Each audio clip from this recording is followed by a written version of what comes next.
An infomercial for Tesla, an eye-poppingly large political donation, and the dismantling of a department that supports underprivileged students, student loans for millions of Americans that disproportionately benefits people living in red states, a department whose work commands the support of nearly 2/3 of Americans.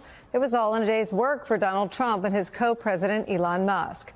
A series of seemingly separate but largely connected developments unfolded in the Trump presidency over the last 24 hours. The ongoing destruction of entire government agencies most people rely on, the impacts to be felt by some of the most vulnerable citizens in our country.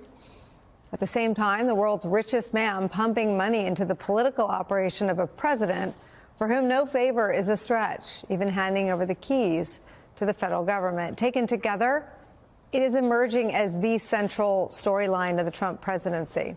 Here's what Elon Musk said about his businesses on Monday. How are you running your other businesses? With great difficulty.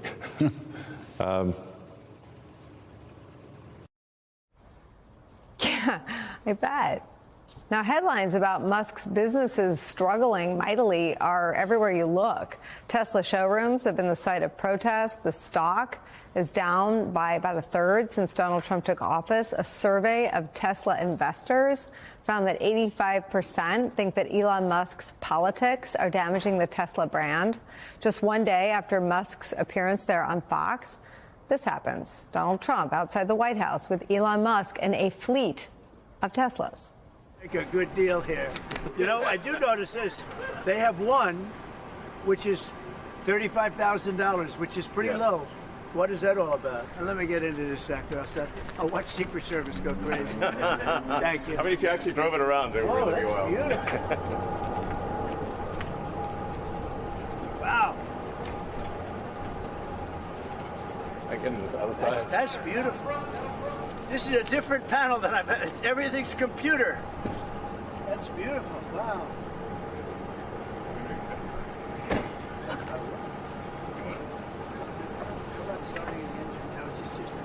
Yeah, it's just a brake and an accelerator.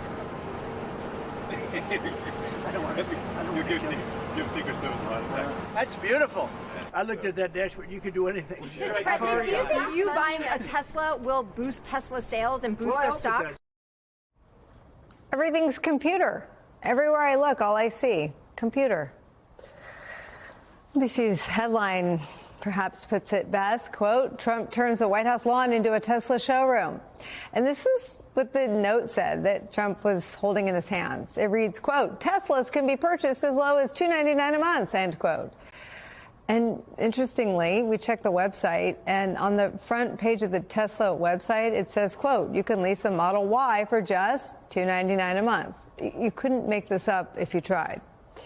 Trump also claimed without evidence that boycotting Tesla is illegal.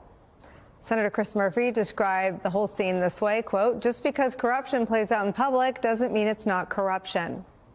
The very same day, there was this in the New York Times, quote, Elon Musk has signaled to Trump's advisors in recent days he wants to put $100 million into groups controlled by the Trump political operation. That's according to 3 people with knowledge of the matter. It is an unheard of thing for a White House staffer, even a part-time staffer with part-time status like Elon Musk has, to make such a large political contribution to support the agenda of the boss. It's on top of the $277 million Elon Musk spent to get Trump elected in 2024. Trump's plug for the most famous product of the world's most rich man and senior advisor happened on the very same day that they made devastating cuts to the Department of Education, axing nearly half of its staff. Washington Post reported this, quote, critics said it was impossible to reduce staff so dramatically without affecting the services that states, school districts, and students have come to rely on. Impacts could be widespread and felt disproportionately in states with more Trump supporters. One of the biggest functions of the Department of Education is funding, money, dollars that go to schools.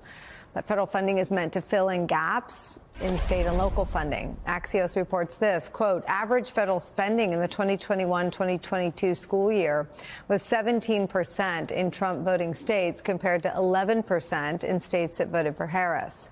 At 23%, Mississippi had the highest proportion of federal public school funding that school year, with South Dakota and Arkansas following with 22% each. Now, we only point that out because Trump's going to hear about this. There are going to be real world impacts to Elon Musk's chainsaw at the Department of Education from Trump's own voters.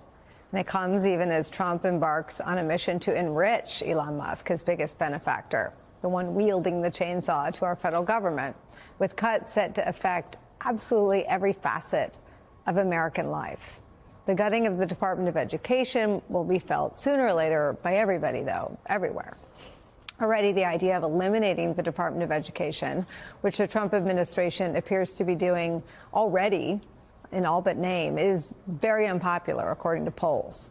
A poll last month finds that 63% of all Americans oppose efforts to dismantle the Department of Education.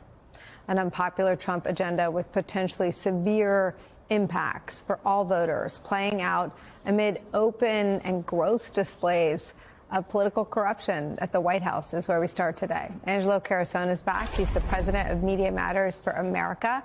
We're going to note that his group is involved in litigation with X. That's the platform Elon Musk owns, involving a story they did unrelated to any of the things we're talking about today. Also joining us, MSNBC columnist, author of the newsletter To the Contrary, Charlie Sykes is here. And rounding out our group, New York Times correspondent Teddy Schleifer joins us. His focus is on billionaires and their impact on the world. Teddy, I start with you. Elon Musk, I am told by very smart people, is good at the Elon Musk stuff. I am old, I think older than everybody here. He's not good at politics. I think Steve Bannon is the only one in the MAGA world to point that out publicly so far. Is the million, this new infusion of cash to make up for the political damage he's doing to Donald Trump? I think it's primarily about showing that he's on the team. Musk during the 2024 cycle spent, somewhere around $280-300 million to support the Musk political operation. He put in all this cash in large part to do a field program for Donald Trump. And the Trump people were thankful, but they didn't really know much about it.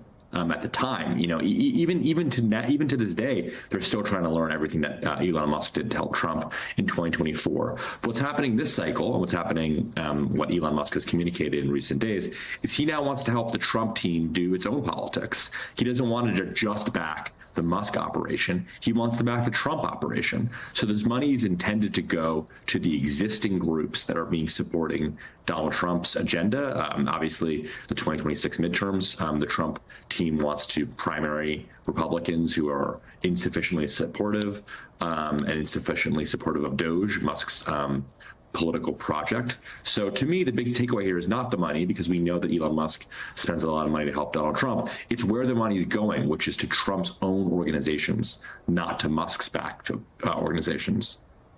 There's a thing with political spending, Charlie Sykes, that you usually learn the hard way when you're on a campaign with lots of money that loses. Money doesn't trump a lived experience. And the problem with Elon Musk's chainsaw is that he's wielding it in places, and Steve Bannon understands this. He's been talking about it publicly this week. He is wielding the chainsaw in places that ironically actually disproportionately hurt Trump voters. He talked about all the MAGAs that are on Medicaid yesterday. Well, there are a lot of kids of MAGA voters who live in red states that voted for Donald Trump that will be disproportionately disadvantaged, and not just for the years that Trump is president, but forever. Kids in school, and you lose a SEAT or you lose an independent learning plan that helps a kid with a learning difference.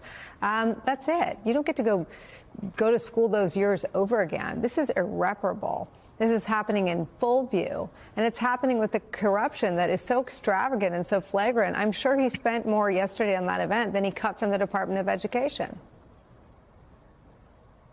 Well, I think one of the questions that we ought to keep asking ourselves over and over again, what could go wrong? What could go wrong with the cuts to the Department of Education, the cuts to Social Security, the cuts to Medicaid?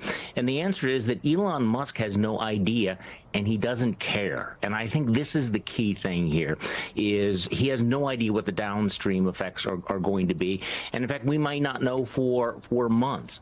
But to your larger point, Donald Trump really continues to treat Elon Musk as a co-president, but he's doing it in a way that is breathtakingly corrupt. And I think Senator Murphy, put his finger on it. Just because it's happening in broad daylight does not make it any less corrupt. I mean, think about what happened yesterday. There were the cuts to the federal government, but also we had a stock market meltdown where average Americans were losing, a lot of their life savings. Billions of dollars were disappearing.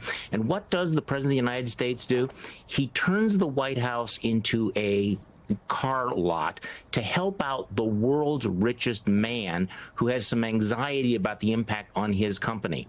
The self-dealing is so blatant here. It is breathtaking. But again, Donald Trump at some point is going to want to separate himself from the damage that Elon Musk is doing.